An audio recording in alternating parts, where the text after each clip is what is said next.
You can just call me Jay. I was 24 at the time, living alone in a one-bedroom apartment on the third floor of an old brick building in Columbus, Ohio. The place was cheap, the walls were thin, and the radiator knocked like someone was trapped inside it every winter, but it was mine. My days were pretty basic. I worked remote as a graphic designer for a small gaming company, so I was glued to my PC from 9 to 5.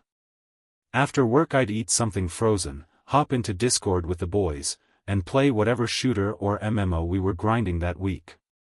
My setup was my pride: big curved monitor, RGB everything, and my brand new Arctis Nova Pro wireless headset I'd saved up for. Those things are insane: active noise cancelling, crystal clear mic, the works. I basically lived in them. The apartment itself was quiet.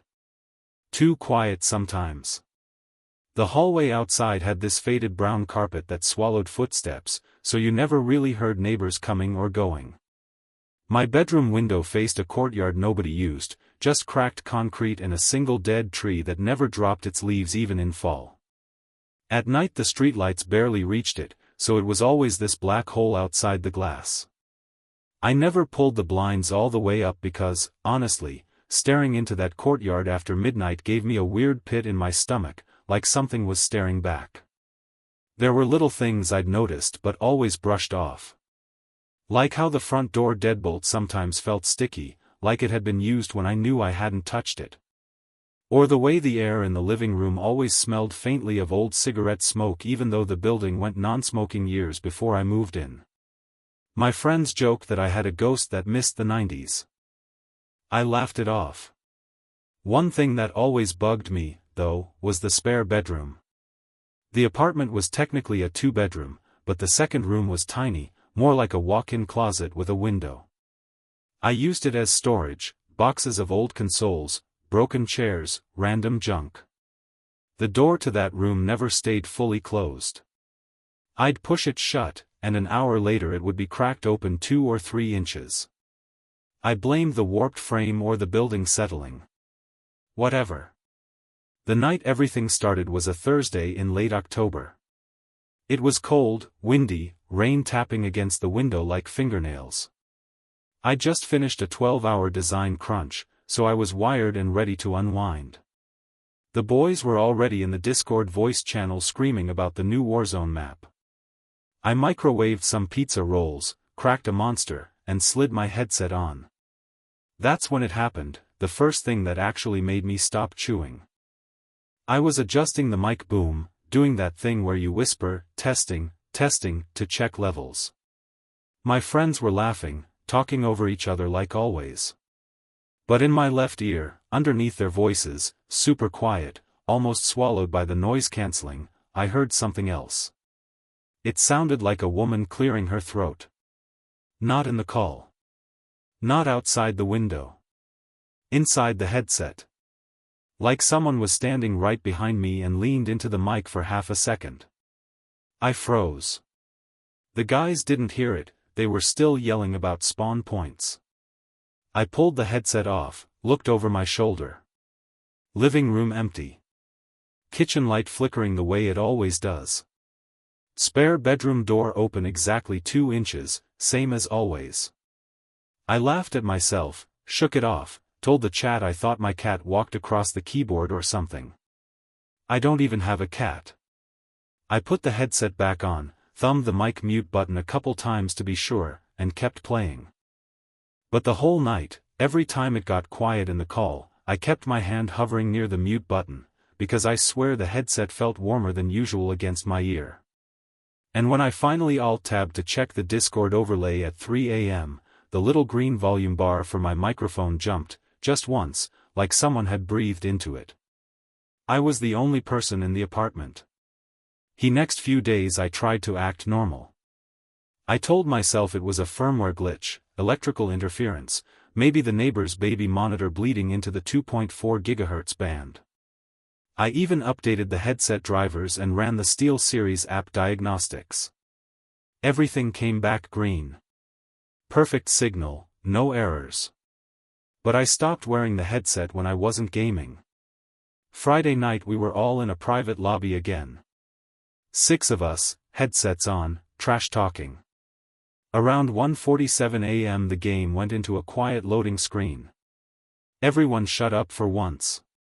That's when it happened again, louder this time.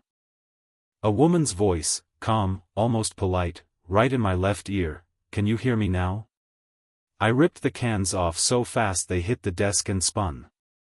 My friends exploded in voice chat. "Jay, what the hell? Dude, you good?" I told them someone just talked in my ear. They laughed, said I butt-dialed proximity chat or some crap. One of them, Kyle, started doing a fake creepy girl voice. "Jay, let me in." We all laughed, but my hands were ice cold. I opened the SteelSeries app and looked at the mic activity graph. There was a perfect little spike at exactly 1 hour 47 minutes and 12 seconds. A spike that didn't come from me. Saturday morning I went to Best Buy and bought a cheap wired headset just to have a backup. I told myself that was the end of it. It wasn't. That afternoon I was carrying groceries up the stairs. 3rd floor hallway was empty, like always. But when I reached my door, I noticed something new, a single long brown hair stuck under the peephole, like someone had stood there a long time, head tilted, hair brushing the door. I don't know any women with hair that long, and it definitely wasn't mine. I pulled it off, grossed out, and threw it away. That night I muted myself in Discord and just listened with the new wired headset. Nothing. Total silence. I started to relax. Then my phone buzzed on the desk. Private number. I never answer those, but for some reason I did. Dead air for 5 seconds, then breathing. Slow, deliberate breathing, like someone holding the phone an inch from their lips. Then the same calm woman's voice, "You changed headsets." That was rude. The call ended. I stared at the screen.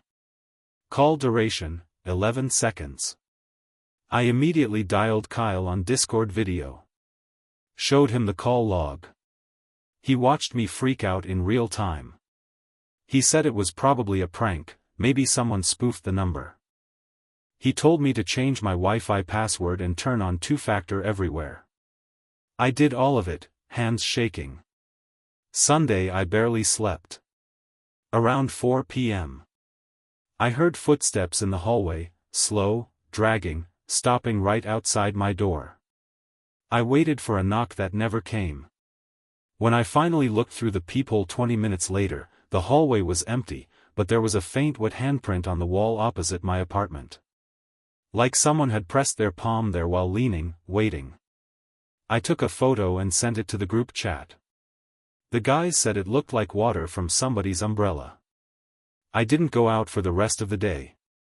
Monday I had a Zoom meeting with my boss. I used the wired headset. 10 minutes in, everyone froze because my mic picked up whispering. My boss asked if someone was in the room with me. I said no, muted myself, and apologized. When I unmuted later, it happened again, clearer. "He can't help you." After the call I tore the apartment apart looking for hidden microphones, webcams, anything. Nothing.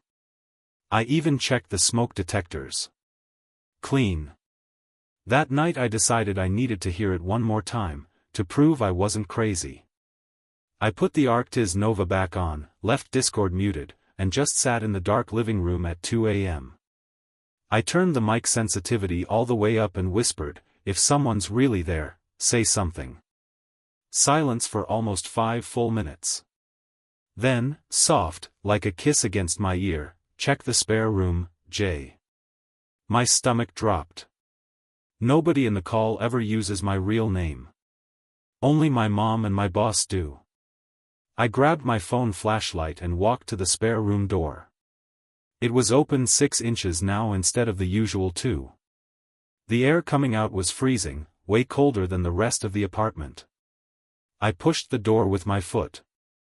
Inside, every single box had been moved into a perfect circle in the middle of the floor. My old Xbox, broken controllers, holiday decorations I hadn't touched in a year, all stacked neatly like a little shrine. And in the middle of the circle, sitting upright, was a single Polaroid photo I had never seen before. It was a picture of me, asleep at my desk, taken from inside the apartment. The timestamp on the bottom said November 3rd, 2 nights ago, when I passed out grinding camos until sunrise. On the white border underneath, written in black Sharpie, were the words, "We share the same headset now." I slammed the door, dragged my dresser in front of it, and slept on the couch with every light in the apartment on. At 6:12 a.m. my phone lit up again. Private caller. I answered this time. The woman's voice, cheerful, almost friendly. "Your address is really easy to find when you stream with your real name in the background, J." Click. I haven't left the apartment since. Part 3, 3:17 a.m. The night she came inside I didn't sleep after that Polaroid. Not really. I sat on the couch with my monitor screensaver throwing blue light across the room, baseball bat across my lap, every light on, phone at 100%. I kept refreshing the Ring Community app even though I never installed a doorbell camera. I just needed to see something moving that wasn't in here with me. At 2:49 a.m. the power cut out. Everything went black and silent at once. No hum from the fridge, no flicker from the RGB strips, nothing. My phone still had signal, so I turned on the flashlight and pointed it around. The apartment looked exactly the same, but it felt heavier, like the air had weight. Then the temperature dropped hard. My breath came out in clouds. The windows frosted from the inside within seconds. That's when the knocking started. 3 soft knocks on the front door. Pause. 3 more. Exactly the same rhythm every time. Knock, knock, knock. I didn't move. I couldn't. My heart was slamming so hard I could hear it in my teeth. The knocking stopped. 10 seconds later it started again, but now from the bedroom window. The one that faces the courtyard 3 stories up. No balcony, no fire escape, no way anyone could reach it. Knock, knock, knock.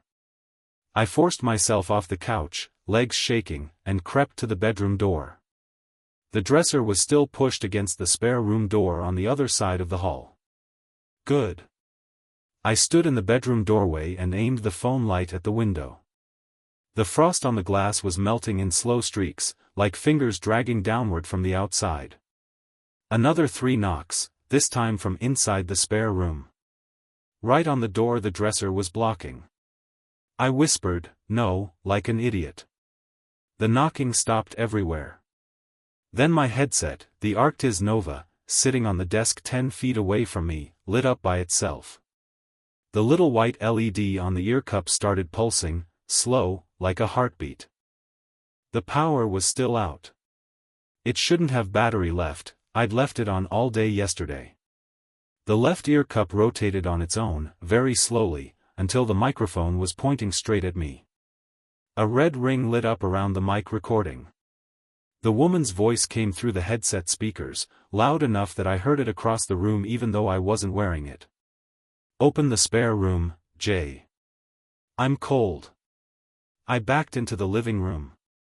My phone flashlight started flickering like the battery was dying, even though it was at 98%. I slapped it against my palm and the light steadied. That's when I heard the scrape. The dresser I'd pushed against the spare room door was moving. Inch by inch. Wood groaning against carpet. Something on the other side was pushing, patient, steady, unstoppable. I grabbed the baseball bat and stood in the hallway, 10 feet from the spare room door, watching the gap under it. A shadow appeared in that gap. Long black fingers sliding out, pale, too many joints, nails cracked and yellow, feeling along the carpet like a spider. They curled, got a grip, and pulled. The dresser jumped forward 6 inches all at once. The door opened another foot. I screamed something, I don't even know what, and ran to the front door. My hands were shaking so bad I couldn't turn the deadbolt. It felt sticky again, wet. When I finally yanked the door open, the hallway light was on, emergency power or something, and the hallway was empty. But there were wet footprints leading from the elevator straight to my door. Bare feet, small, dragging slightly, ending right where I was standing. I slammed the door, chained it, and backed away.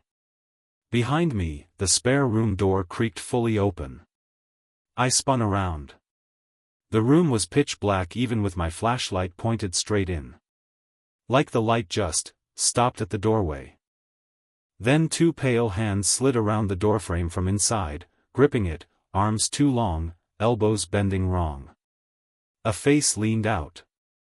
A woman, maybe 30, skin gray-white like she'd been underwater for days. Wet brown hair hanging in clumps over her face. Eyes completely black, no whites at all.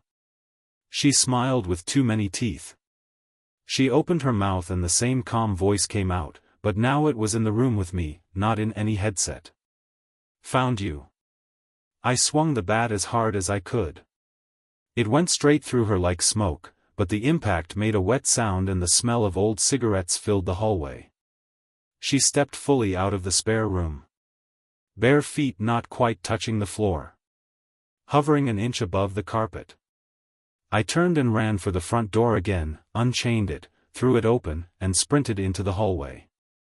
The second I crossed the threshold, every light in the building came back on at once.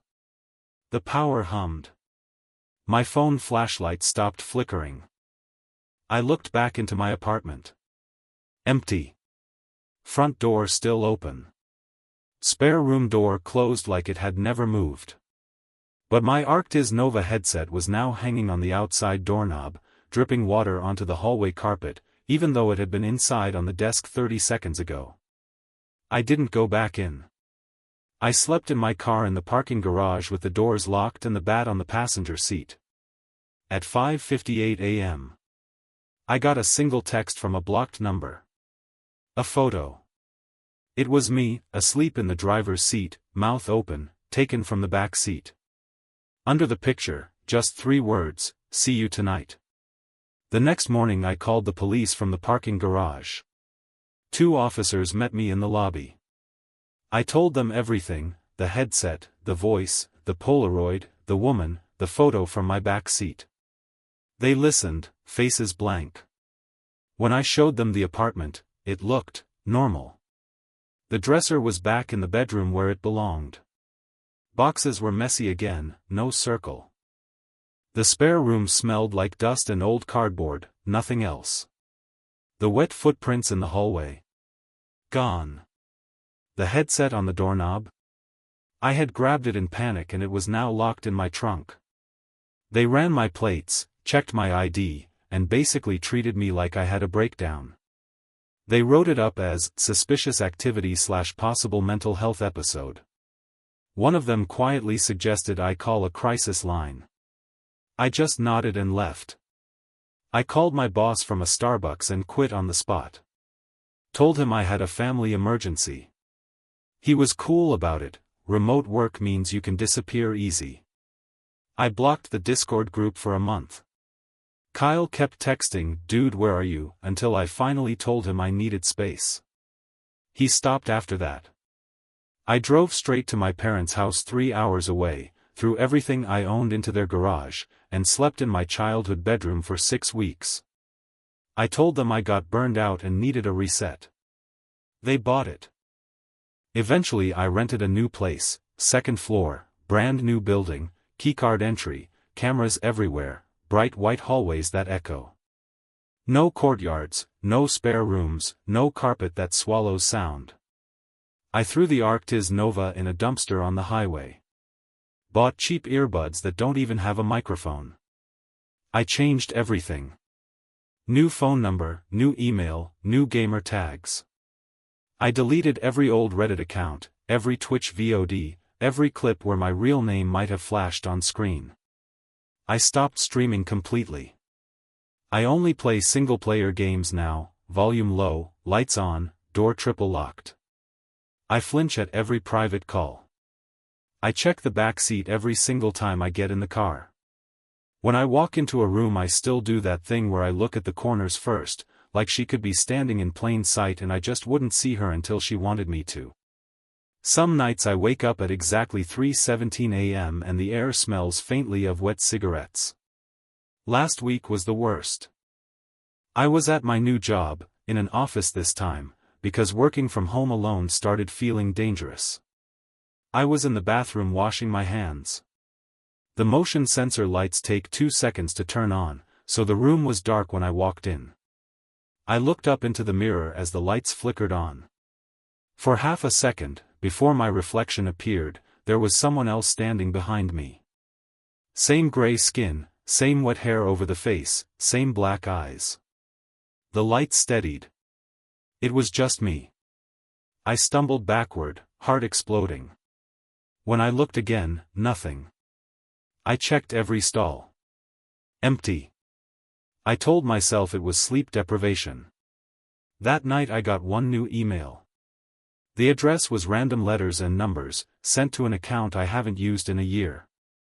Subject line, testing, testing. The body was empty except for a single audio file attachment, 0.3 seconds long. I knew I shouldn't click it. I did. It's a woman clearing her throat.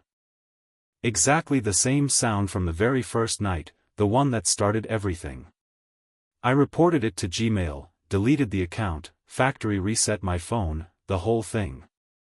But yesterday, when I got home from work, I found something waiting outside my new apartment door. A single long brown hair, stuck under the peephole, exactly like before. I moved again 2 days ago. Different city this time. I didn't tell anyone the address, not even my parents. Cash lease, no social media, new name on the mailbox. I keep the lights on.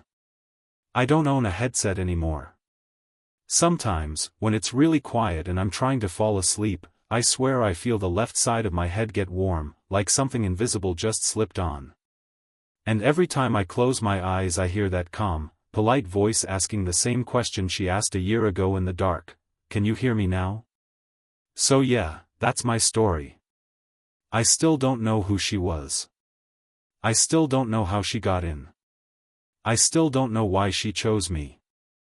But the scariest part, the part that keeps me awake, is this: what if the very first time I heard her, wasn't the first time she heard me? Good night, guys. And whatever you do, if you're wearing a headset alone at 3 a.m. and the mic picks up something that isn't there, take it off. Because she might still be looking for someone new to talk to. And maybe, right now, she's listening through yours.